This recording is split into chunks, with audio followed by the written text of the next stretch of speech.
Endpoint security is designed to protect every device in your fleet, wherever it may be. These days, that can be a lot of different places. Find out how HP Wolf Security uses emerging strategies like application isolation, along with a zero-trust approach and framework to give you a powerful, manageable, usable solution to your growing and increasingly spread-out security challenges. Learn how HP Wolf Security can make a difference across your endpoints at securityweekly.com/HPWolf. Attackers are only getting more proficient, so how can you proactively adapt your cybersecurity strategy? Core Security by Help Systems helps you uncover and prioritize the risks that pose the biggest threat to your organization. Core Impact is a penetration testing tool that safely finds and exploits vulnerabilities using the same techniques as attackers. You can conduct advanced pen tests with ease using certified exploits and automations. Take your engagements to the next level by pairing with Cobalt Strike, a threat emulation tool ideal for adversary simulations and red team operations. Learn more at securityweekly.com/core security. Welcome back to Enterprise Security Weekly. Don't miss any of your favorite Security Weekly content. Visit securityweekly.com/subscribe to subscribe to any of our podcast feeds and have all new episodes downloaded right to your phone. You can also join our mailing list, Discord server, and follow us on social media and our streaming platforms. All right, for our second interview today, we have Andrew Morris joining us today to talk about filtering out noise. And we're kind of meaning that in multiple senses. We'll talk some about the market, some about what GreyNoise does, what his actual product does. Andrew is the founder and CEO of GreyNoise Intelligence, a company that aims to make it easier for SOCs to separate noise from signal, saving them a ton of time.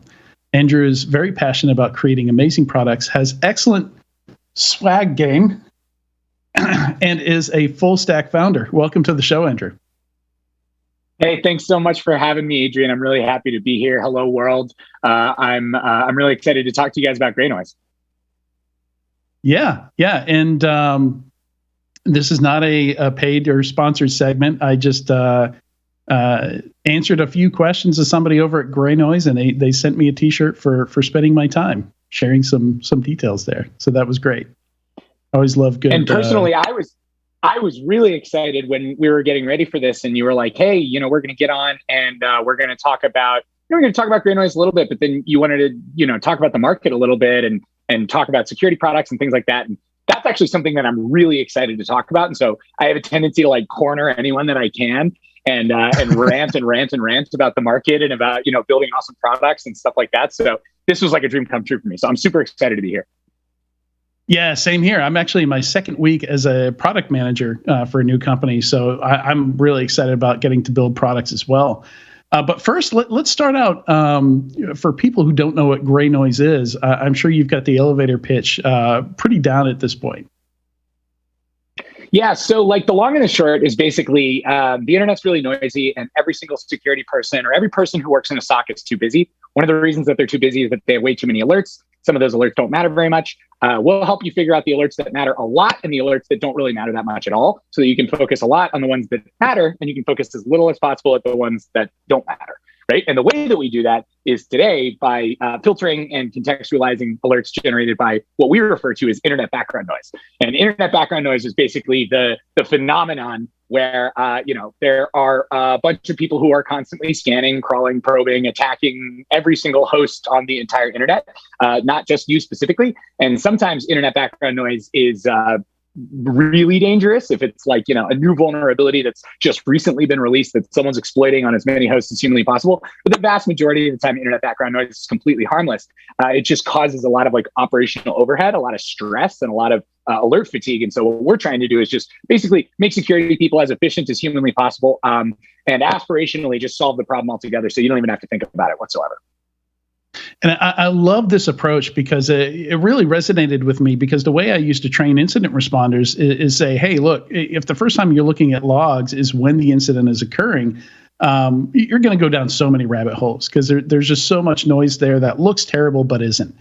And similarly, my first ever talk was actually an internal talk to the pen testing company I was working for, where I think it was titled something like Owning a Company by Being a Good Listener, because there was a few pen tests that I did where I had everything I needed just by running a passive network scan, to achieve the goal of the pen test, and found And that just became part of my process doing a pen test, was doing a passive network capture before I started. It would help me with context, understand what kind of devices they had on the network. And occasionally I would get every email sent on the company email server was being broadcast to every system on the entire network. And who knows who screwed up that network config to make that happen. But that was a really interesting pen test. Yeah. So, I mean, from my perspective, I've been obsessed with internet background noise for a very long time. And one of the things that I've always found to be really interesting and underrated about this phenomenon known as internet background noise is that it's interesting academically. And there's actually been an extensive amount of academic research on internet background noise or internet background radiation or internet backscatter and stuff like that. But I've always thought, there's more here that you can do. There's more that you can learn. And there's actually more than one use case that you can actually solve for using really well-built internet background noise technology that analyzes and applies the analytics of internet background noise to someone's network. For example, internet background noise atomically, like basically just looking at the data itself, is interesting, but it's not really wildly interesting, nor is it going to really solve any problems for you. But a really good system that analyzes internet background noise when compared to data that you're seeing on your network is wildly impactful. And it's just that I find that there hasn't really been a good solution to do that for a long time. And so that's basically the biggest reason why I started GreyNoise, was to kind of solve this problem, and also to kind of maybe vindicate myself a little bit, and to help people understand, like, look, there's actually a lot that you can do with this. It's really cool. It's really interesting. And you can use this data in order to achieve like very, very cool and high value impacts to a security team, to a business, et cetera. And so that's one of the reasons that I've been so excited about it. But the funniest thing is that it really is like, it's in broad daylight. Like, this data is blasting around everybody, the entire internet. It's hitting everybody all the time. And most people just kind of take it for granted of like, well, that's just something that happens, but what are you going to do? And from my perspective, I get so excited because I'm like, no, actually, there's a ton that you can learn from it. And also, it's optional. Like, you don't actually have to subject yourself to this stuff, and you don't actually have to make it distract your team or cause frustration or anything like that. We just need a system that helps you do that. And so that was the impetus behind GreyNoise kind of originally. So I've had the luxury of meeting and having dinner with Andrew a couple times over the years. I met him many years ago when GreyNoise was still super early in the ideation phase, if I recall correctly. And one of the things that always caught my attention was this fact of so much noise that there has to be some kind of value in it. Over the years, Andrew's done a really good job of refining the value and the usage of that value, and determining ways that businesses can get kind of a use case out of it. Can you describe how your buyers, your buyer personas actually use GreyNoise on a day-to-day basis? Is it one use case, two use cases? Do they sprinkle it like salt across all of their infrastructure? How does it actually get used on a day-to-day basis? Yeah, so that's a great question. Basically, there are three primary use cases that I think are the most front of mind that I can talk about right now. And then there are like a dozen use cases that are interesting academically, but that really probably no more than like a dozen people would ever use GreyNoise for on planet Earth. Those three use cases are: number one, as a SOC analyst, is this thing hitting me specifically, or is it hitting everybody on the entire internet? Right? Is this something that's unique and special to my organization? Is this a targeted thing? Or is this just something that's hitting everybody, right? The second use case is basically, what vulnerabilities are being exploited at scale right now across the entire internet? Where are those exploits coming from, right? And what can I kind of do about that? Can I block them? Can I use that data in order to hunt, to find compromises in my network, or ideally like prevent the compromise from ever occurring in the first place?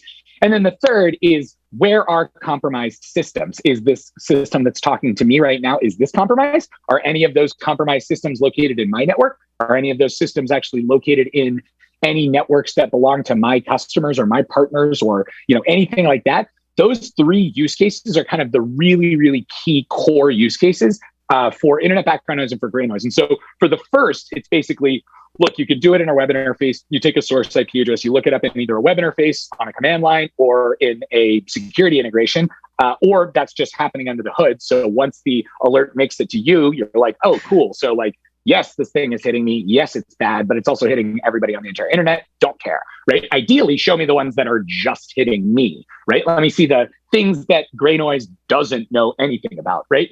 The second one is basically like, there is a vulnerability that is top of mind for me. Query GreyNoise in order to say like, what's everyone who is exploiting this vulnerability? Where are they coming from? And then the third is basically, okay, so you've got compromised systems. Are there any compromised systems in this area of the internet, on this ASN, in this block, in this set of CIDR blocks? Or is this IP address right here actually compromised according to GreyNoise? And the third is probably kind of the least refined, the least unique, the least special, because there's a gazillion cybersecurity companies that'll tell you all the compromised systems that they know about. We're not really doing anything new there. It's just a slightly different take on it. But those first two, I think, are more interesting and more unique. And then the value derived from that for the business then specifically centers around efficiency, efficacy, ability to find things quicker, and to get rid of the garbage to make the day-to-day life, have a better ROI on the day-to-day life or spend that comes with hiring SOC engineers and human time. Exactly. So you've got, for that first use case, is this hitting everybody or is it just hitting me? You've got basically time savings. You've got efficiency savings. You've got basically more time to do the things that only a human can do. Less time spent slogging on just kind of the day-to-day and like knifing down triaging as many alerts as humanly possible. The second use case, that like who's exploiting what vulnerabilities on the internet, where are they doing it from? It's basically decision support. And also, so like, I'd say primarily decision support with secondarily kind of like filling in an unknown, like a gap or an unknown, answering a question, answering an unknown, right? Of where's this thing actually happening? I need an answer, and I'm not getting it from perhaps any of my existing vendors or from the broader internet. So I need to know like where's this stuff happening from. Those I would say are the biggest ones: cost savings, time savings, and then basically decision support followed by I would say just like the standard typical intelligence use case. I need to know the answer to this thing so that I can do something about it. And is it a separate use case to see if any bad stuff is coming from you? Because that's something else that you can also tell people, right? If I plug in my own IP range and I see stuff in there marked as malicious, maybe I want to go check that stuff out.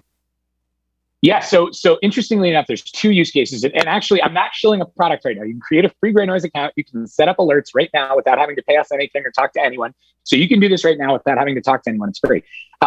You can go, to answer your question, Adrian, the answer is yes. Statistically, you're not very likely to get, as a organization that's in like the global 2000 or even like a small newer network, it's less likely that you're going to be so owned or having been owned by kind of like a compromised, by a worm on your perimeter, so much so that you yourself actually start reaching out and trying to compromise other hosts on the internet. Though there are edge cases where that definitely still happens. We see traffic like this come out of the global 2000s networks like actually every day. And then the second one that's really interesting, and this did not fall into the three use cases that I talked about before. It's a little bit more academic, but it does happen. The internet is wild, and there are more and more people that will, for some reason or another, broadcast spoofed packets onto the internet that are from somewhere that they're not actually from. They seem like they're from a network that they're not really from. So if I want to make Adrian, if I want to make your network look bad, if I want to basically piss you off, or if I want to try to maybe ransom you, and like, I don't want to say ransom, but like, I want to just get you to give me some money so I stop. I can actually blast the entire internet with dangerous looking SIM packets, ICMP packets, et cetera, and make it look like it's coming from your network. And you're going to say like, oh my God, people are going to start reaching out to you. Security companies might start blocking your IP space. And you're going to be like, what is going on? Am I owned? Like, what's happening? And you're not, right? And if you have access to GreyNoise, then you can actually figure out more quickly, like, okay, everyone's seeing this. It's more than likely spoofed. No three-way handshakes are actually occurring, et cetera. I can chill out. There's little I can do about it, but I can just let people know, look, this stuff is actually coming from our network. But you know that now, like you actually know that. And if you set up those alerts, then instead of finding out when someone blocks your network or finding out when abuse complaint reports start rolling in, you find out like the second it starts happening. Yeah, it's awesome. It is kind of like potential subdomain takeovers. Like it's a total no-brainer to set up those kind of alerts so that you know before anything bad happens.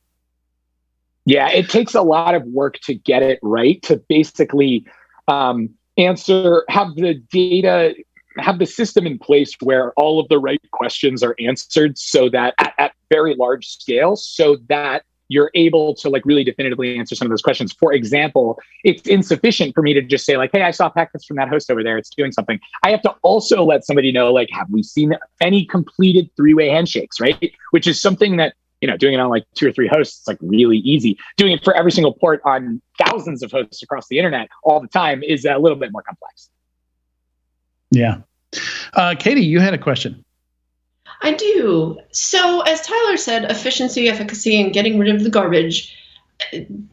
Every operator wants that. That's something I think that's a no-brainer, and your platform focuses on that. That's a main value prop. But there are a lot of other tools in the marketplace that are purporting to also achieve this same goal in different ways. And they may not be direct competitors, but they are definitely competing for the same airtime. Everything from MDR to red teaming, platforms as a service.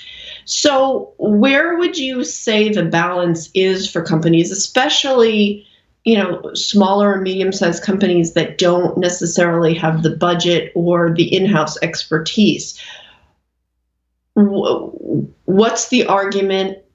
How do they move the needle forward on something like your product versus some of these other things that may be in a bigger category, a more defined category, things that are getting covered by analysts, etc.?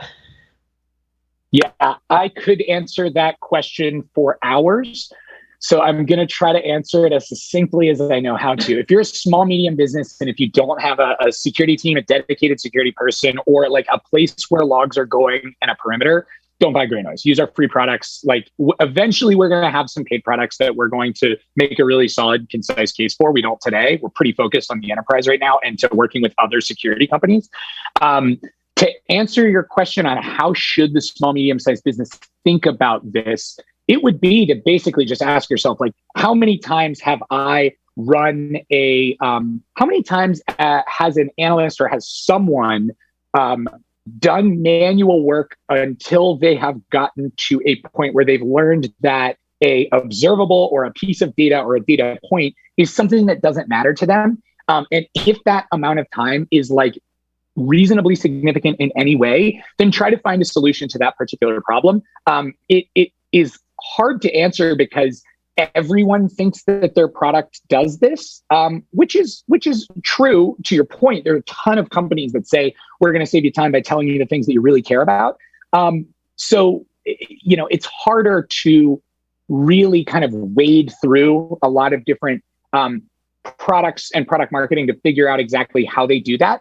We try to be as transparent as humanly possible about exactly what we do and exactly how it works, so that a technical person can very quickly understand, like, oh, okay, you're helping me figure out what I care about specifically as it relates to like what's going on in my perimeter. We have other features for other products. I'm not going to get into it, but we specifically like, okay, now that I know how GreyNoise works, I know that you'd be really useful in this place. So I'd say for the small, medium business, like, push the vendor really hard, push your rep really hard to figure out how the technology actually works, so that you can figure out, like, does this actually solve the problem that I'm here to solve? Separately, the last point that I wanted to make of how do I think about this area of the market, I think generally speaking, most products should save you time or tell you something that you didn't know before. They should do it in a way that's quantifiable and not hand-waving quantifiable. Like, easy for like a reasonably intelligent person to pretty quickly calculate exactly how much something is worth to them. So it's not really like as much snake oil. I like to think of us, GreyNoise. We don't have really any direct competitors right now. We have a lot of indirect competitors, and we have a lot of like non-sentient competition, which is to say processes and systems that people have built internally or as like science projects that solve some part of this that are simply an alternative to buying GreyNoise. a mailing list with you and all your CISO buddies, a Slack channel where you're sitting in there with 100 other SOC people, or you can say, hey, has anybody else seen this thing? Sometimes the information sharing groups, the ISACs, right? Sometimes it's Twitter. Sometimes it's kind of like, it's IRC, right? So there are alternatives. I like to think about GreyNoise as like a security company, a technology company that is delivering the outcome that SOAR promises, more efficiency, right? Less time spent on menial repetitive tasks. But the way that we get there, the how, is actually the same as how a threat intelligence company works, which is using good, high quality data that they're going to give you access to. So what we're doing is the same as what the SOAR companies are doing, but how we're doing it is actually the way that the threat intelligence companies work. All right. Yeah. And so, at this point, I want to kind of shift towards the more of the market questions. And where I want to start out, Andrew, is, in preparation for this interview, I went back and listened to some of the old podcasts that you did. And,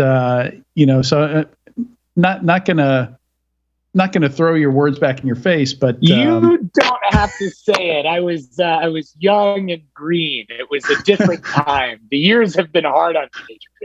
So let's just say you were very anti-fundraising. Like you might have described it as gross or disgusting. I think might have been the exact term. That definitely sounds like something I would have said. What happened, man? What changed your mind? So I can be completely honest. Like at the time, I think, and actually my position on it, for what it's worth, has evolved, but not for where we were at the time. I don't want to say like, oh my God, I didn't see the light. Now I see the light. I understand what fundraising can do. And I understand what, like, once you kind of understand your world a little bit, like what injecting capital into a business is going to be able to do for you and for accelerating some level of growth.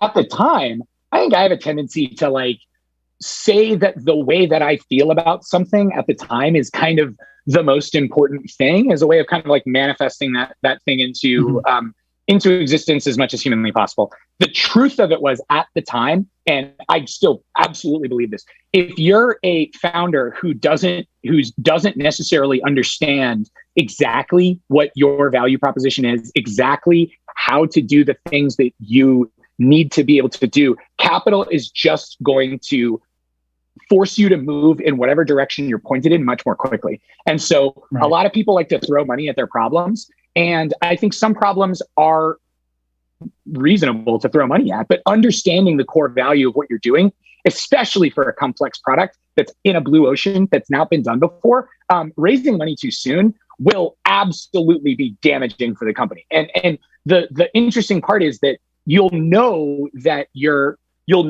doing something right when investors are trying to give you money, even though you're not out there looking for it, because they feel that either the market, or whether the market is reacting well to something that you're doing, or you're saying the right things that they can kind of nod their heads and say, that's something that I believe in. And this seems like somebody who knows what they're talking about. And also people seem to like this product. They're going to try to throw some money at you. And I think that what's really, really important, again, is you need to understand the problem that you're solving. You need to understand the value you have. You need to understand the capital requirements, and you need to really understand what it means to raise money, to take other people's money, and the trajectory that puts you on as a company before you do that. Because if you don't, which I did not at the time, I absolutely did not. All I knew is that I knew enough to know this doesn't make sense yet.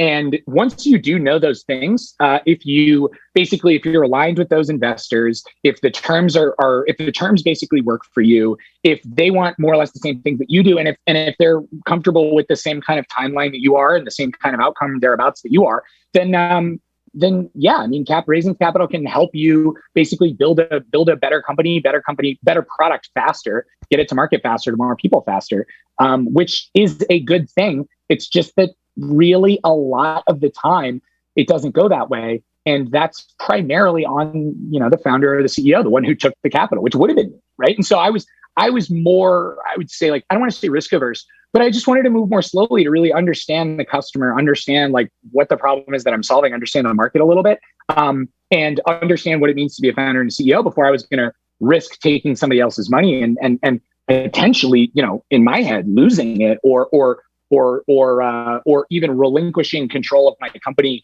to somebody else who doesn't care about it and is basically just going to treat it as kind of just another thing. And so that's why I think you should be very, very cautious about raising money and at the very beginning. And then you should really only do it once you really understand, you've talked to enough, other founders who have raised money to really understand what it means to and what it entails to take other people's money and really accelerate the growth of the business. So I have a follow-on question to this, because I've been along. I was a viewer into Andrew's journey early on. I was talking to him when he was like, nope, not raising.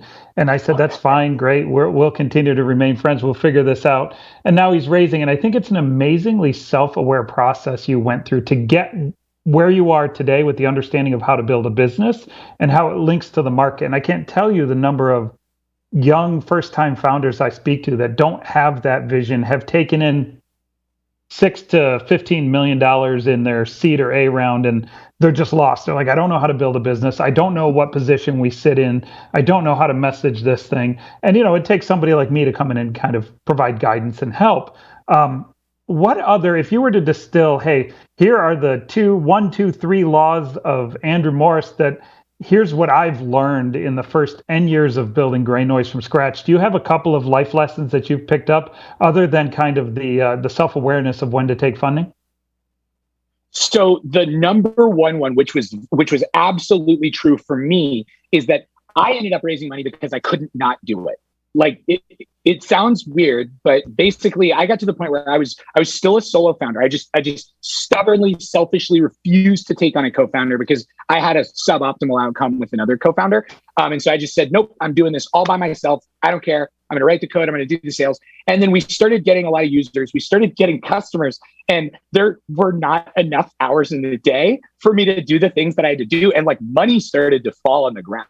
Like I started to have inbounds that were coming in that like I just didn't have like the emotional energy to actually respond to or anything like that. So I remember asking myself like, okay, what's it going to take? How much is it going to cost for me to basically hire 1 or 2 full-time employees? And as I was doing that math, I realized that in order for me to really do that, there was a revenue gap that I had of a pretty significant amount that was going to take me probably another year, maybe 6 months to a year, to generate the amount of revenue that I was going to need to be able to hire like 1 senior kind of full-time person. And so I couldn't not do it. So what I would tell people, the very first thing is when you're raising for the first time, don't raise until you can't not raise anymore, because that money is not going to solve nearly as many of your first problems as you think it will, right? So you have to you have to live without it. You have to be able to live without it. You have to be close to the pain, because the pain is going to teach you a lot about what you really need to know. Like, people don't understand what you do, right? Okay, well, you can raise a bunch of money, but people are still not going to understand what you do, right? So you're still going to have to sharpen your pitch. Oh, your tech sucks. Okay, well, you can raise a bunch of money and you can hire a bunch of engineers, but if you don't actually know what your technology is supposed to be doing, what problems you're going to be solving and why, then you're just going to throw money at the problem, and it's not necessarily going to get you where you want to go, right? And so the first one would be, don't raise money until you can't not raise money anymore, especially if it's your first time. If you've done it a couple of times, then you already know, how it kind of goes. Number 2 is going to be basically the money doesn't necessarily solve your problems, right? You have to solve your problems, and the money will help you accelerate the solution more quickly, right? The third thing is that taking people's money is sort of like a diet marriage. It's like a short marriage, right? You're going to be spending a lot of time with these people.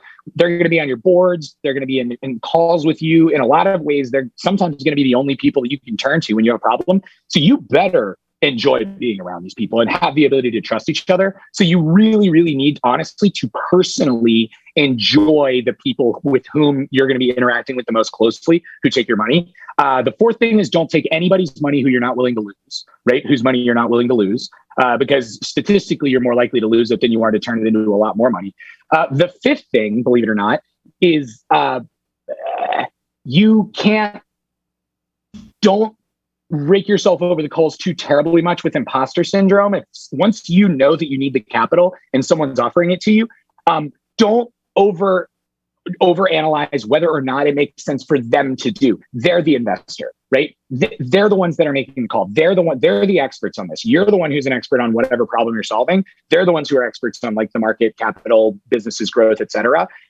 So like absolve yourself of that a little bit, like once you actually have gone past that mental barrier. And then the last thing that I would say, like number 6, is pretty much the market is going to have to support every single dollar of capital that you raise. The market's also going to have to support whatever valuation you have. At some point, your investors are going to need that money back.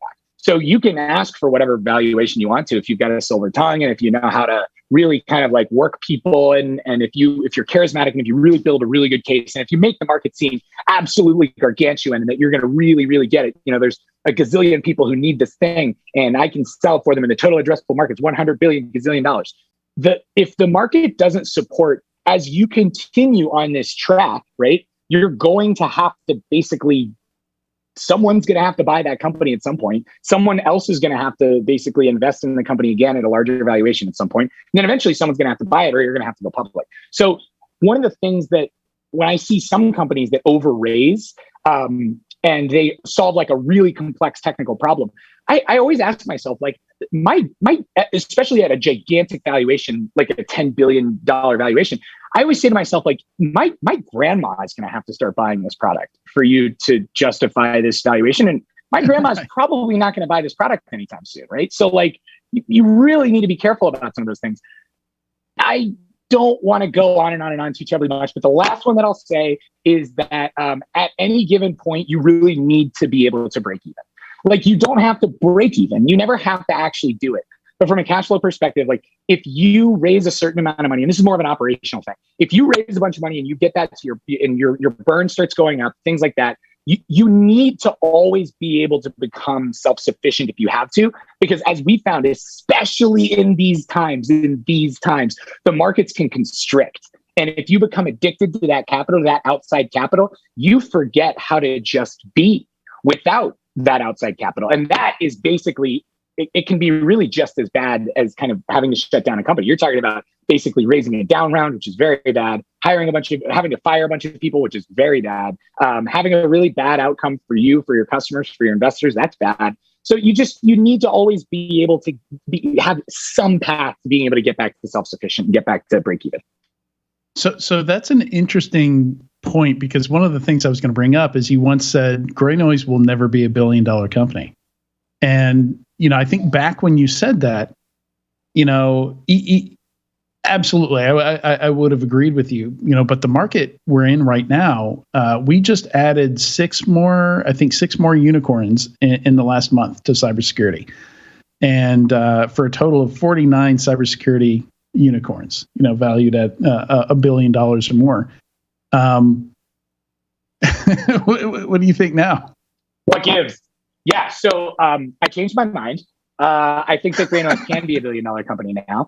And the easiest way that I can describe this to you is like, I think I knew very, I was very honest with myself about the total value of, there's actually 2 sides to this question. Because market fit is like, very broad for what you do. You don't make something that's super niche in my eyes. Yeah. So the honest to God 2 sides of the answer to that is like, on one part of it, there's like, let's talk about GreyNoise. On the other side of it, it's like, let's talk about the market. And like the market has changed a lot.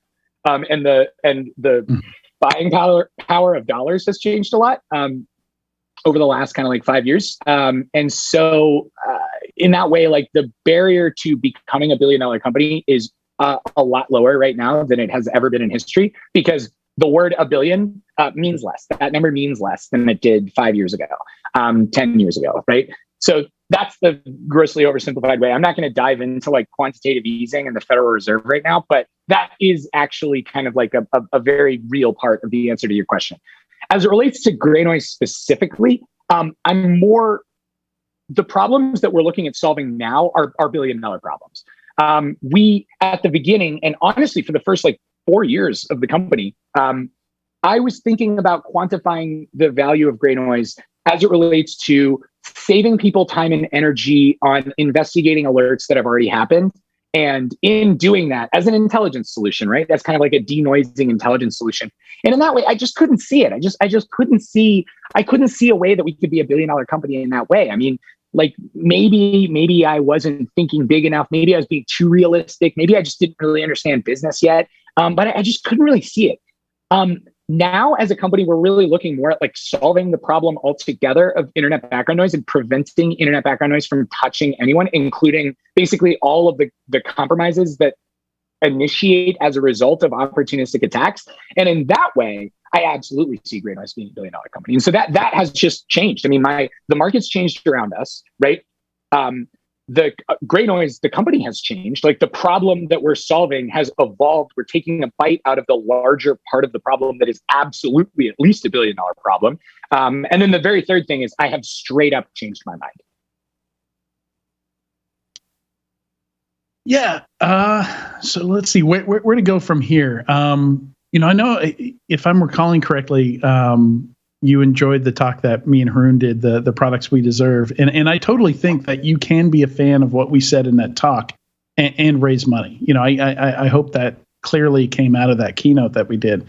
And, I feel like you're kind of doing that, like Twitter is a great, I think forum for you to build your business, to talk about what you're doing. You get great feedback, I think, from the industry. I think a lot of companies that are 100 times your size would kill for the kind of customer feedback and information that you get, which can be really tough to get from people.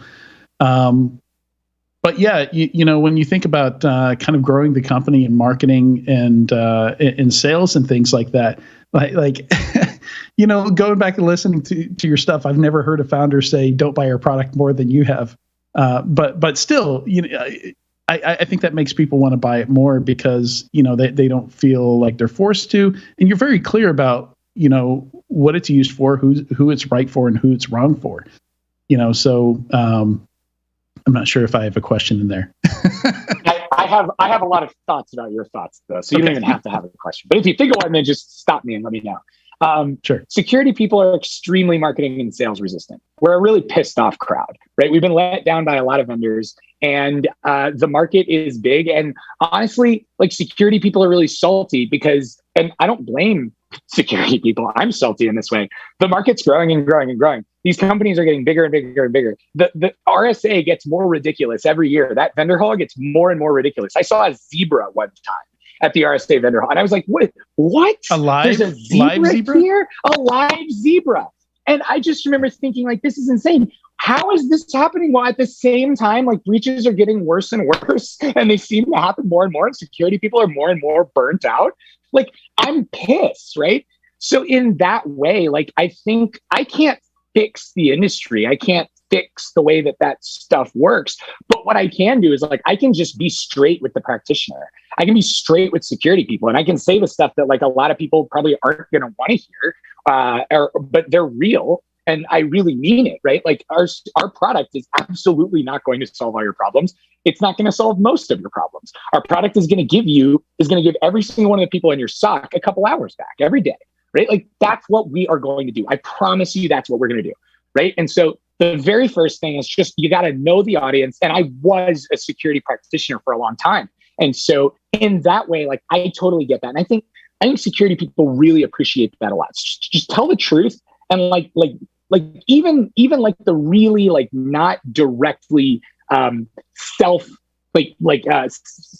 would the word be looking for? Like the stuff that's not necessarily in your exact self-interest, because what it does is it causes people to trust you more, and it causes people to really say, like, actually, maybe this Andrew guy is like, maybe he's really being straight with us. Like maybe he really does. Meanwhile, maybe I can trust him. Maybe I can trust GreyNoise. And that is at the core of it. That's what money can't buy. Right. And so building trust in a brand, building trust, whether it's my personal brand or it's the brand of GreyNoise, that takes a long time. And that's worth a lot more than any amount of money will ever be able to buy you from a marketing perspective. So that was my very first thought. My second thought was a little bit more on Twitter and on like kind of how and why, Twitter's been so valuable for us, exactly how valuable it is, and like why most people screw it up. The thing is that when you, as a founder or as a security leader, or I'll even just say as the steward of a security product, when you put yourself out there, like when you really put yourself out there on like Twitter, and you have to just imagine in your head, visualize yourself in your head that you're you are just walking in a huge room full of all of the people that are actually using your products. Can you imagine, like, I don't know, I don't want to throw anybody under the bus, but let's say Acme Security Company, who's been building products forever that people hate, that the only reason that they're in so well is that they've been around for forever, right? Can you imagine like the leaders of those companies, like really walking amongst all of the people that are doing the work and really like taking all of the good, but also all of the bad? Like when something goes wrong, someone's going to get really pissed at you really publicly on Twitter, and you can't do anything about that. You can't make that tweet go away. Right. So you have to be willing to accept the bad in order to also get the good. And that's something that I think most vendors are and most security leaders and most entrepreneurs are broadly speaking unwilling to do after a certain size. And so that's something that, you build that in early and people really appreciate it. At some point, and Adrian, you and me were kind of riffing about this the other day, at some point, like Twitter you have to outgrow that being kind of like your only source of lead generation. And like, you have to actually build like a good, go-to-market machine in order to kind of continue the growth of the business. You can't live on Twitter forever because, as you yourself have figured out, not every security person's on Twitter, right? And so you do have to outgrow that. We're definitely at that point right now where we have to start sort of diversifying the way that we actually reach new professionals, reach new buyers, and try to like kind of help them understand our technology in places that aren't Twitter. But even though that's where we are as a company right now with just our growth requirements, Twitter is just our top source of how people find out about us. And I truly don't really see that going anywhere anytime soon. When Log4j happened and it was really, really bad, the way that we both got the useful information out to people and the way that people the way that a lot of people learned about GreyNoise for the first time was just because of Twitter. It was because we basically just said, like, forget about paywalls, forget about signups, forget about, marketing qualified leads, get this information to people as quickly as humanly possible, right? Don't ask for anything. How can we do that? We can do it on Twitter, and people remember that. And so then if they want to come and check out a free product and they get value out of that free product, and I could talk about product like growth, obviously for 1,000 years, they see a free product, they start to use it, they get value to it. They already are in a better place than they would have been in trying to go through some of the vendors that are much more exclusively focused on selling to the enterprise, that have put 1,000 kind of barriers in between them and the product. Yeah, so it'd be interesting to see when you get to that crossing the chasm point of, customers joining that have never heard of you and have never been on Twitter. I guess that's what you're looking for there. But you do get a lot of word of mouth, I'm sure. That was what I was going to say. That's number two. So for us, number one for a long time has been, I found out about you on Twitter. Number two was, someone just told me that I should use this, and I looked it up and it made sense, and now I want to buy it. And then beyond that, we have a lot of like repeat individual buyers. So there are probably like maybe 10 people who since they bought GreyNoise, for the individuals who, since they bought GreyNoise for the first time, every job that they've gone to within the first like 3 months, they've bought GreyNoise. And that, I think, is it's a good sign that we're doing some things really well.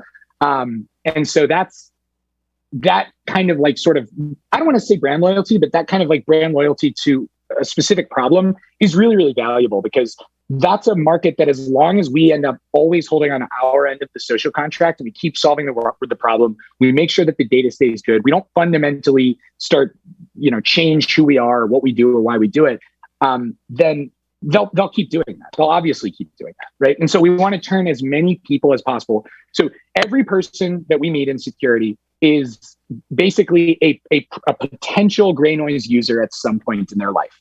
And every GreyNoise user is a potential GreyNoise buyer at some point in their life, right?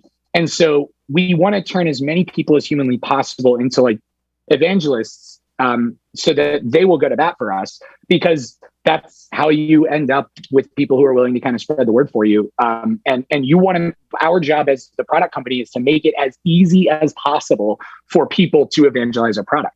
it's really hard for a security person to actually evangelize a product that takes 6 months to even see or buy or anything like that, right? Whereas with GreyNoise, like you can literally go to the website and you just type in an IP address, like that's it, right? It's similar to Thinkst, obviously, similar to Shodan, obviously, similar to Virus Total. Like, I mean, this you get value, and you.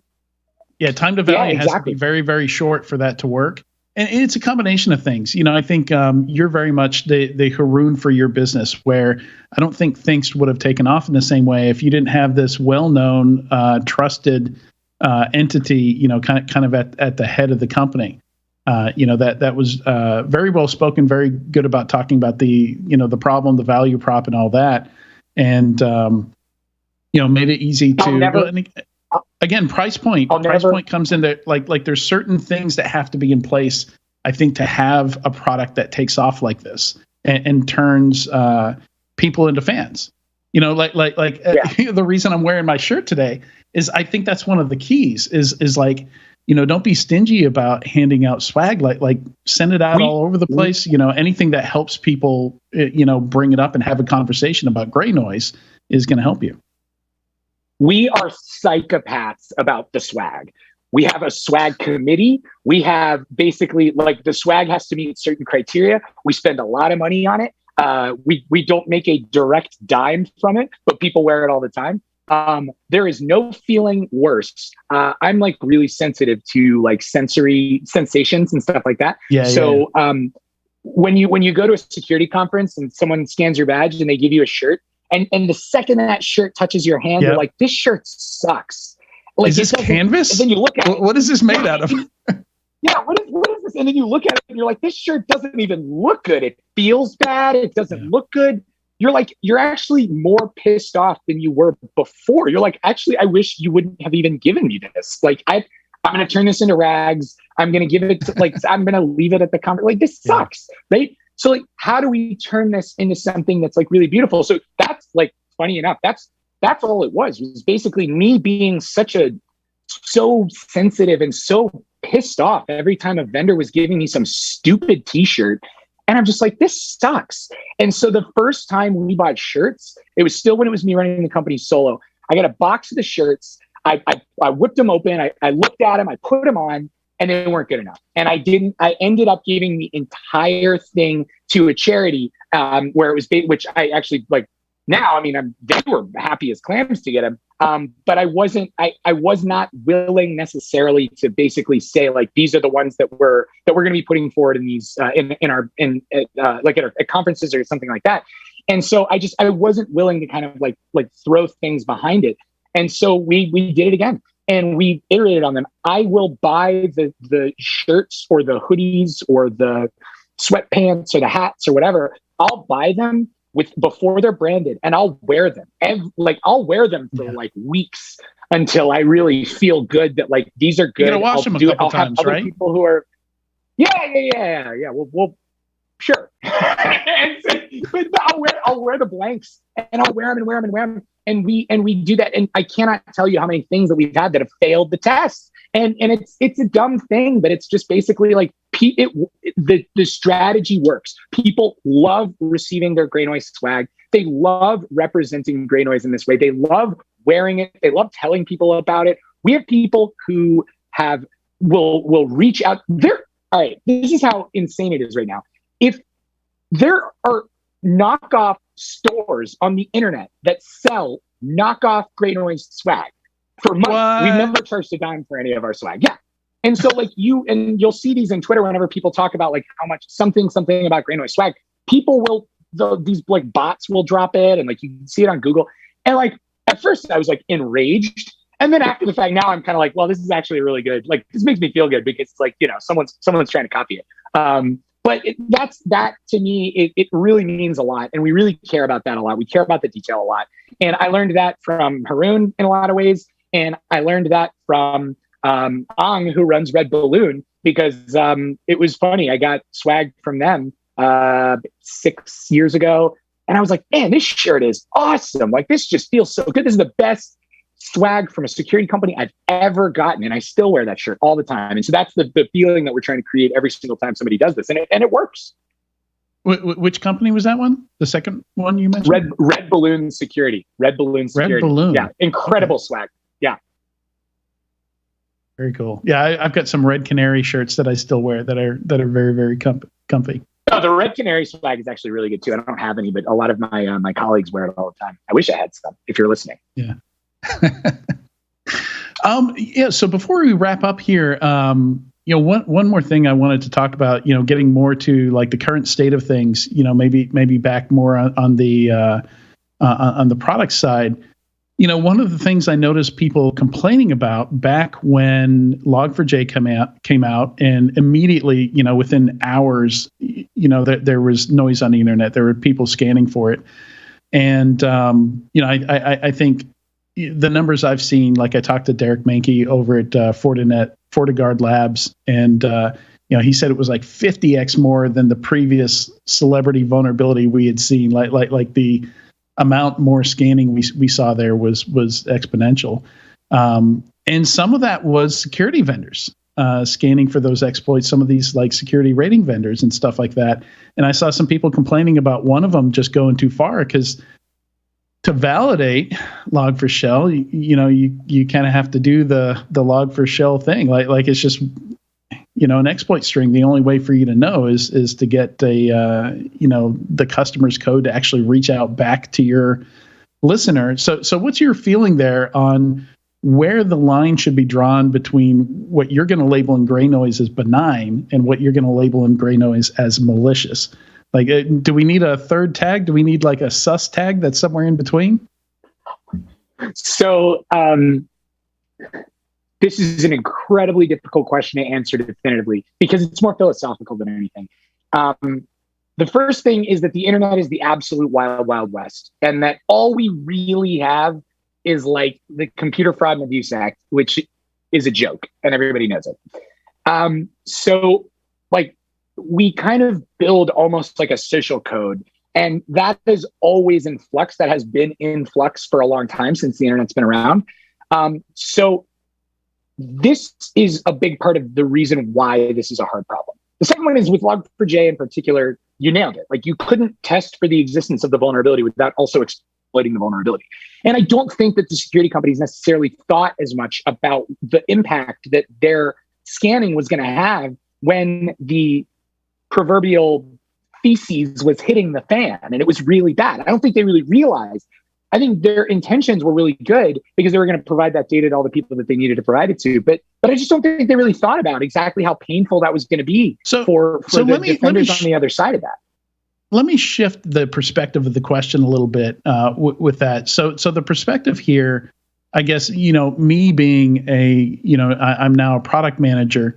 And the companies, I mean, they have to think about what that looks like, because literally there's companies going on CISO's blacklists because of how they handled this thing, because they were just scanning the entire internet, doing validation, which, they're going to make their argument. Well, we to be able to do it, we had to exploit it. But of course, on the other side, to a lot of CISOs, which there are a ton of CISOs out there that are very, their first principles are very rooted in integrity, and to them, that's crossing a line that you just can't cross. And on GP, no matter how good your product is, like they're angry every time they think about that. They're never going to do business with you. So maybe from a perspective more as someone, on the company side, whether you're in marketing, building a product, or the founder, how do you tackle that? I actually don't. I don't have a really good answer for you. I have I have a slightly different answer. I'll try to answer it, and then I'll give you my different answer. So the truth is, I also want Tyler's answer when you're done. The company that's doing the scanning has an obligation and a responsibility to be a good internet citizen. Announce who you are, right? Like, give people the ability to opt out, like all that kind of stuff, right? Use good judgment on what you kind of scan and call for. Make it very clear who's doing it, etc. I mean, that's the really big thing. That's the way that we've been able to like uphold the social contract for some time, and maybe give defenders like a little bit of time. Like, really stop, pause, ask yourself if what you're doing is helpful. Ask yourself if what you're doing is needed. The answer that I really have for you, though, to be completely honest, is that the reason that this is a problem is because there is no option to not deal with this for the defender. So the defender and the people that are on the internet, like, they have no say in the matter, right? They have no say in like whether or not they allow people to do stuff like this, even though it's an enumeratable thing. And some people, some organizations would gladly say, I would love for these 4 vendors to be able to do this thing to me. And I would love for bug bounty hunters to be able to do this thing. Everyone else, absolutely not, as long as I'm not dropping any revenue generating customers. That's just not an option right now.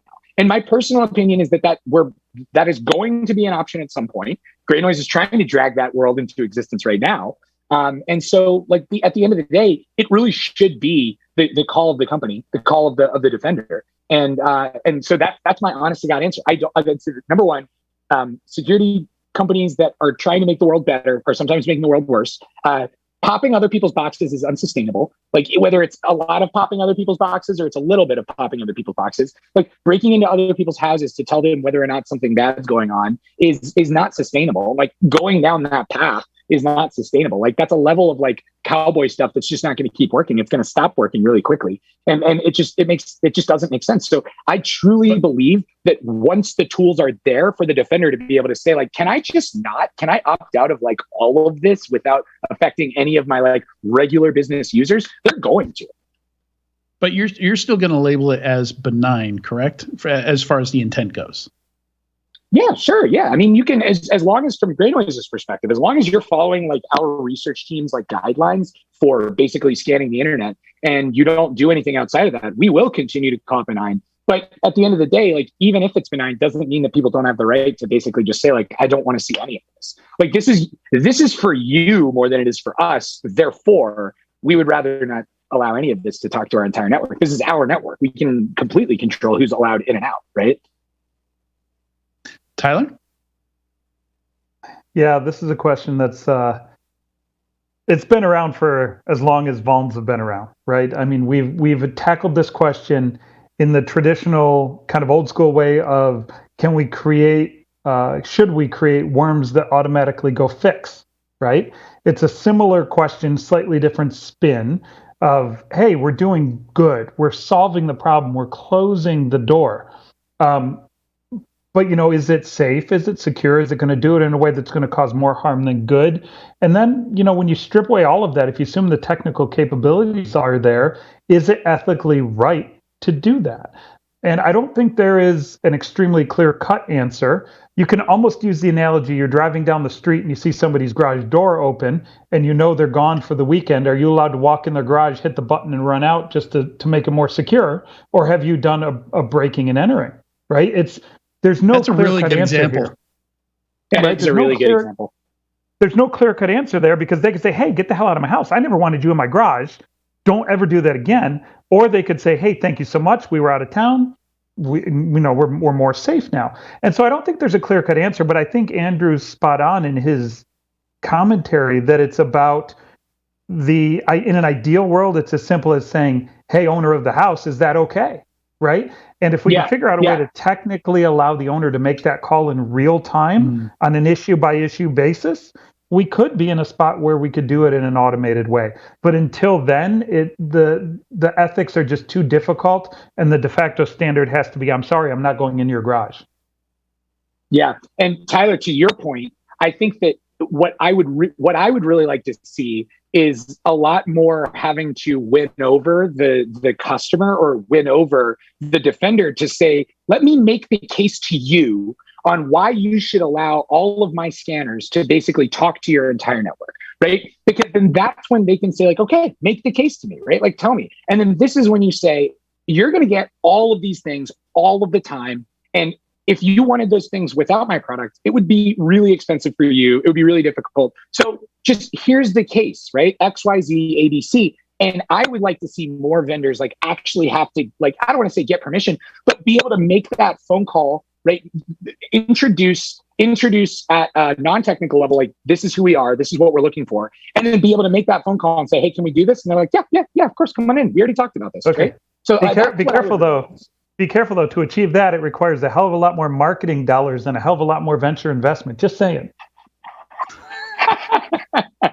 Fair point. Sorry, I had to pick it. Your Andrew. hints We are go back so a long subtle. way. No, I get it. The I get it. All right. I think that that's an excellent end to the conversation. I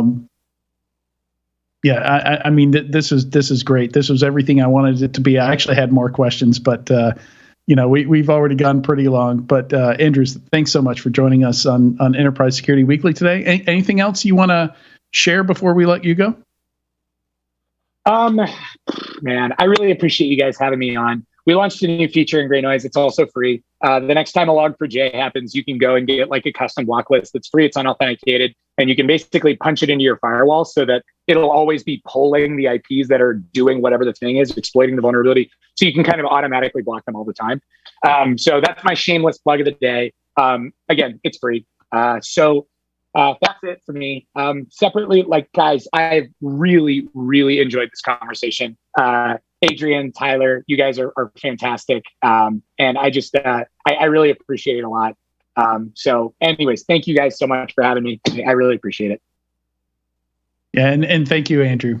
We'll be right back in a few moments with the weekly Enterprise News.